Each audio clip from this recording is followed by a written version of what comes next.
Hello and welcome to this feature of the week. My name is Maxime Lemerdi. Today I will show you how to account for drug degradation by the gut microbiome in GastroPlus. We'll briefly review why microbiome-mediated degradation matters, where are the required parameters in GastroPlus that you have to enter, and how microbial activity is distributed along the GI tract. Before we go to GastroPlus, let's go back to the basics. So, after oral administration, the drug will enter the gut lumen. In the gut lumen, the drug can encounter the intestinal microbiome in the large intestine.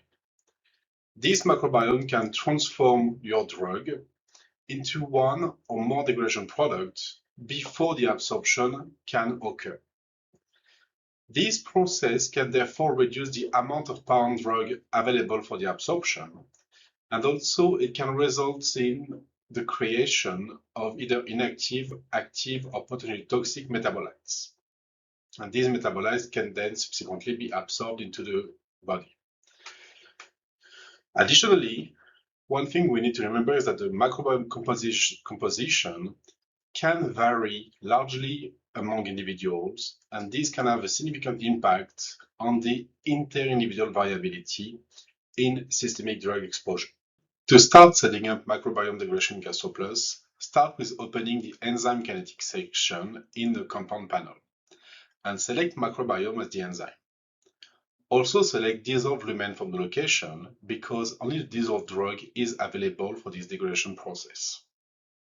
The degradation kinetic itself is described using Vmax and Km parameters, and you can also define if that reaction is going to generate a metabolite. Additionally, you can also use the available scale factor to adjust the in vivo kinetics parameters, and then in totality, these inputs will determine how rapidly the parent drug is degraded when it encounters the microbiome into the gut lumen. After you have done the selection of the compound panel, you will see that the physiology panel has been automatically adjusted, especially in the gastrointestinal sub-panel. In the enzyme and transporter distribution section, GastroPlus displays the relative expression of the microbiome process in each GI compartment. By default, expression is set to 0 from the stomach through the ileum, and then we have a relative expression placed into the cecum and the ascending colon. You can also combine microbiome degradation with GastroPlus, and in this case, the microbiome expression will be present all the way from the cecum to the rectum, and you can see the microbiome expression profile in the slides. One point to remember is the value represents the relative regional expression for each compartment. So we have more or less 1 in the cecum, ascending colon, and transverse colon, and we have significantly less microbiome into the descending colon, the sigmoid colon, and the rectum. Here, you can see simulation results that illustrate the impact of the microbiome settings on regional absorption.